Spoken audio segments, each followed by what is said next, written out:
Hello guys, welcome to Eesha YouTube channel. మీకు ఈ video నచ్చితే కనుక ప్లీజ్ ఫ్రెండ్స్ లైక్ చేయండి, షేర్ చేయండి, సబ్స్క్రైబ్ చేయండి, కమెంట్ మాత్రం తప్పకుండా చేయండి. మరిన్ని వీడియోస్ కోసం వెయిట్ చేశారని అనుకుంటున్నాను.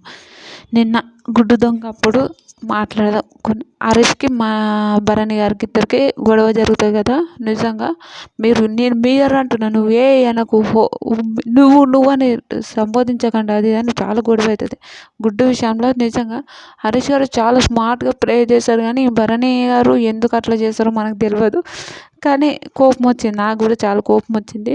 ఓకే, వాళ్ళిద్దరు గొడవ అవుతుంది. నిజంగా భరణి గారు ఒక కట్టప్ప అనుకుంటాను నేనైతే. ఎందుకంటే ముందర ఒక మాట మాట్లాడుతుండ్రు, వెనుక ఒక మాట మాట్లాడుతుంది. అది ఎందుకు మాట్లాడుతుండో తెలియదు, కానీ ప్లీజ్ సార్, అట్లా చేయడం వల్ల మీకు బ్యాడ్ నేమ్ వస్తుందని నాకు అనిపించింది. రియల్ చెప్తున్నా. ఓకే, తనుజకు తెలుసు, భరణి గారికి తెలుసు ఈ గుడ్డు దొంగ ఎవరో కూడా. తెలిసినప్పుడు నాకు తెలియనట్టు పంచాయతీ గొడవలు అవన్నీ చేస్తుంది, కానీ నాకు తెలియదని ఒక నటించినట్టుండి తర్వాత అందరికి హౌస్మేట్స్ కూర్చున్నప్పుడు, అందరినీ కామన్ మ్యాన్స్ ఓనర్స్ అందరు కూర్చున్నప్పుడు చెప్తాడు, నాకు తెలుసు కానీ తనుజ నోరెత్తుతలేదు కాబట్టి నేను చెప్పొద్దని అనుకున్నా, అందుకోసమే నేను చెప్పలేదు అని అంటాడు. అందరు షాకు. బిగ్ బాస్ నిజంగా ఏమన్నా షాకా? రియల్ అప్పుడే చెప్పి ఆ గొడవ అంత పెద్దది కాకుండే కదా అని నాకు అనిపించింది. మీకేమనిపించిందో ఒకటి చెప్పండి.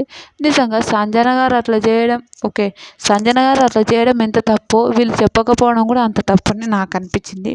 నిజంగా భరణి గారు ఎందుకు ఇట్లా ప్రవర్తిస్తున్నారో కూడా అర్థం కాలేదు నాకు. తర్వాత లాస్ట్కు హరీష్ ఇద్దరు సారీ సార్ అని ఇద్దరు చెప్పుకొని హక్ చేసుకొని మంచిగా అవుతారు. కానీ భరణి గారు ఇట్లా చేయడం మీకు ఎంతమందికి నచ్చిందో కూడా కమెంట్ చేయండి. నాకైతే అస్సలు నచ్చలేదు. Bye friends.